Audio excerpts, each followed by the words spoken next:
Well, this is awesome. We got a full house. It is a beautiful fall day. And we're celebrating our 5th professional sport here, the professional sport of politics, which is what New Hampshire does best. Although the Patriots played pretty well today. We'll talk about the Patriots in a minute. It's been a bone of contention between me and my friends from Florida because we have a Miami Dolphins game coming up this weekend. Don't worry, we're going to win, but we got to make Ron feel good until he leaves, at least. Got to make him at least feel like the Dolphins have a chance. Hey, look, it is game on. It is the end of October. People are really getting into the mode, if you will. People are paying attention to campaigns. They're paying attention to the elections. There's a whole host of candidates out there. The most important thing, that one issue of this race, as I say very often, there's a lot of issues going on in policy and strategy and what are we going to do and how are we going to get America back on track. But for Republicans, there's one issue. Winning. Winning. I am tired of losing.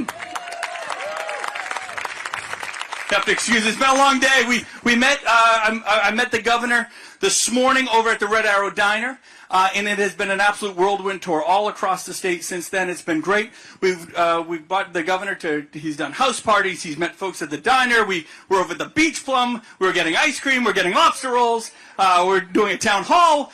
This isn't the end, by the way. We got another event after this.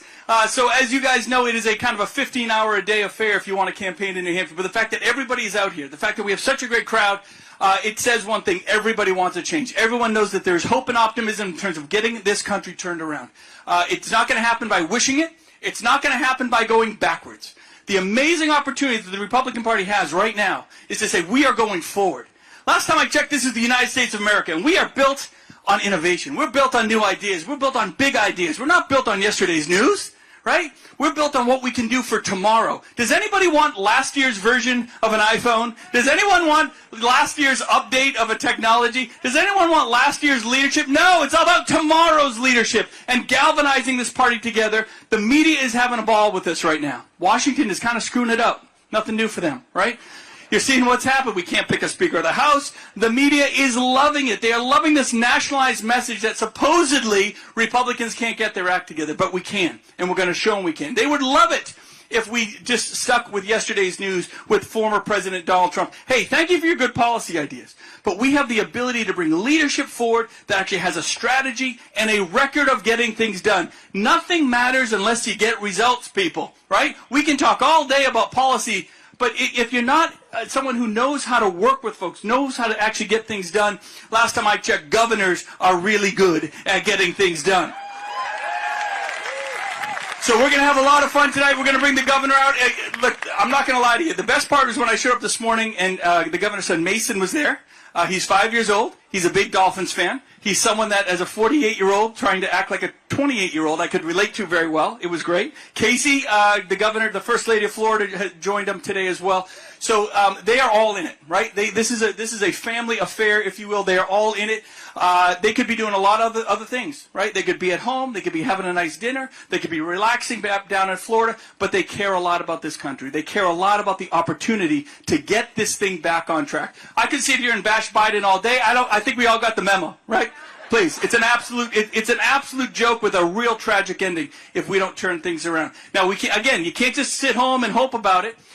Depending on where you want to go and who you want to vote for in the Republican Party, the most important part is this. You got to go talk to your friends. You got to go talk to your neighbors. You got to go talk to your weird uncles, your crazy cousins, whatever it is. We got to get out and vote, right? We need to galvanize folks on that vote. And in our primary, we have friends that are independents. Get them out to vote too. They can vote in our primary process. Get the independents out. Get people activated to make a change for the positive. Don't just live in the negative. We got a lot of things to complain about. But in New Hampshire, we always know there's an opportunity for tomorrow. So it's been great. It's been great to be with a governor that can actually talk about getting things done. The thing I mentioned this in the event we just did. There's a lot of things to talk about with Governor DeSantis. Leadership isn't so hard when things are going great. Maybe that's why I'm so good at my job, because things are going really well in New Hampshire. It's going great here. But, Governor DeSantis really stood out. One thing that stands out in my mind, and I remind people all the time, when that hurricane came through, right? You had people losing their lives, unprecedented damage and destruction across the state, and they didn't sit there and have meetings about it. They didn't sit there and figure out what the best political strategy would be. They just rolled up their sleeves. They got stuff done. You had a governor getting on the front lines. You had folks saying bridges couldn't be replaced for 6 months. He was doing it in 6 days or less, right? That the entire island was going to be cut off, for another year and a half. No, it was open in 2 weeks. So having a governor that understands how to mobilize infrastructure, how to react in a crisis, how not to wilter, how not to try just play political games and political stunts and getting a political headline, just getting stuff done, because at the end of the day, it's all about those results. That's an amazing opportunity we have. I'm going to remind everyone, you want to win in November? Then let's get behind a winner for November. That's what it's all about. I'm not going to bash on Trump. I do enough of that all day. You guys could see that. I'll just simply say this about the former president. I think a lot of us agreed with his policies. A lot of us agreed with his ideas. I was excited about getting a border wall done.